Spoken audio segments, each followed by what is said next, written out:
All right, SEMA 360. Thanks for joining us today in what will hope be the first of many Between Two Clutches segments. I'm going to feature some of our sponsored drivers, celebrities, and a whole lot of people that are a lot better looking than this guy. Anyway, first up today is Dan Jakiela. He's with 50 States Adrift, running one of our clutches. Why don't you chime in there, Dan? My name is Dan Jakiela, driver for 50 States. Hey everyone, my name is Dan Jakiela, driver for 50 States Adrift, and we proudly run Mantic clutches in our race cars. How are you? Very good, very good. See, we're a friendly bunch, just because we're not there in person. We're making it jive, but I'll be the first to generally apologize at the state of affairs here at Mantic Clutch USA. It's the perfect storm for us this week. It's SEMA week, obviously. We got a shipment in that was delayed, like everything else on the planet. So don't hurl any rotten fruit at your laptop, people. The orders are coming. We're trying to get it all done. But anyway, what do you guys have going on there, Dan? I know we were talking about having your car out at the booth for PRI, but we're probably going to be doing a similar thing for that, the way it's looking. Man, yeah, that's a bummer to hear these things are canceled. Totally get the stay at home, stay in place to prevent the spread of COVID. And so we want to work virtually with a positive spirit. But for us, we're freshly back from our final Pro-Am shootout of the year, which was the U.S. Drift Shootout Battle in the Bay, where we had a pretty good run of our car and really had a lot of fun out there on the track. So this is sort of come home, winterize the car, and start prepping for 2021. So, all right on, man. I was going to say, you guys are probably in prime winter mode right about now, no? We're getting there. We're getting there bit by bit, fluid by fluid here. Got to get the E85 out of the system and the water replaced with antifreeze. Fair enough, fair enough. These race cars, they're just such trailer queens. What can you do, right? Hey, that's the name of the game. It's part of the package deal, but man, they're a heck of a lot of fun. Yeah, I often I've told most of my people that, race cars only look like race cars for about 8% of their life. The rest of the time, it's a pile of parts scattered here, there, and everywhere.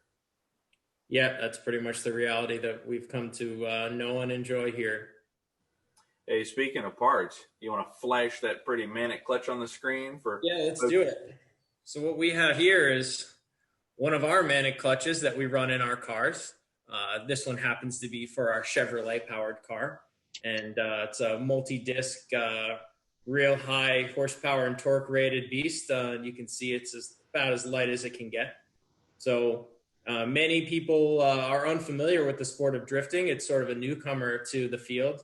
But when you get sort of up in the horsepower and up in the competition segments, the cars have tremendously responsive and tremendously high horsepower engines.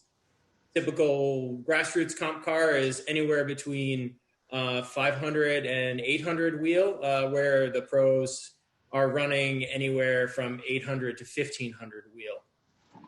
And with that puts a lot of punishment on your powertrain and everything that you're transferring torque through. So it's really, really important on a competition weekend or even a practice weekend to have things that are rated for that intense torque. And one of the most agonizing points before our opportunity to partner with Mantic was the clutch. And so we're just so happy to alleviate that stress and have that reliable clutch in there every day, in and out. So, Geoff, we thank you so much for your support. And, do you want to talk a little bit about the clutch that we have specifically in one of our cars? That's the one I've got right here. Yeah, actually, I got a couple parts here. We'll kind of show the folks kind of some of the changes that we make for guys like yourself. And by all means, I appreciate all the accolades. The check is in the mail, Dan. Don't worry. I appreciate it. But, So we'll take a quick look. Basically, a lot of times what we supply in all the street clutches is a sprung hub, Ceremetallic like this. And this is nice, and it's friendly, and it drives nice, and it holds a lot of power. and it's quiet, which is also kind of nice too. You start doing the kind of torture that Dan is into. Well, not that kind of torture. That's another video altogether. Anyway, we have to use a different tool for the job. And what we're talking about there, something that looks like this. And this is our Cintured Iron disc. No cushion, no spring, all action. But for what you guys are doing, I mean, this is what you need. You're clutch kicking and dumping, and you're just torturing the clutch, whether you intend to or not. Yeah, so you're talking about anywhere from a 20 to 50-second burst of high revs, high horsepower, and then you're varying that load condition on the clutch based on how much grip you've got in the tires. And in competition, you go back to back, lead, then you go chase. So you may get it one more time, and you get almost no cooldown. So this type of operation requires a clutch that can take repeated high torque inputs.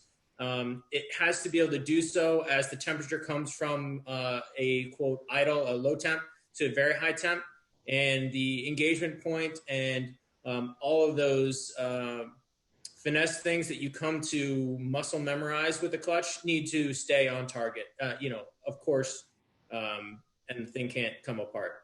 So really it's sort of short duty cycle or short duration, extremely high duty cycle use of the clutch versus like a drag racing application where you're going to go through some maybe smaller amount of shifts and then it's over and you're back in the staging lanes.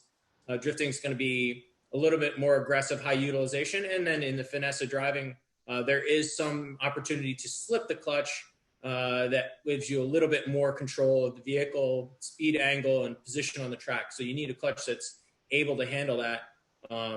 And man, that's can be quite tough on the hardware. Yeah, and you kind of hit the nail on the head.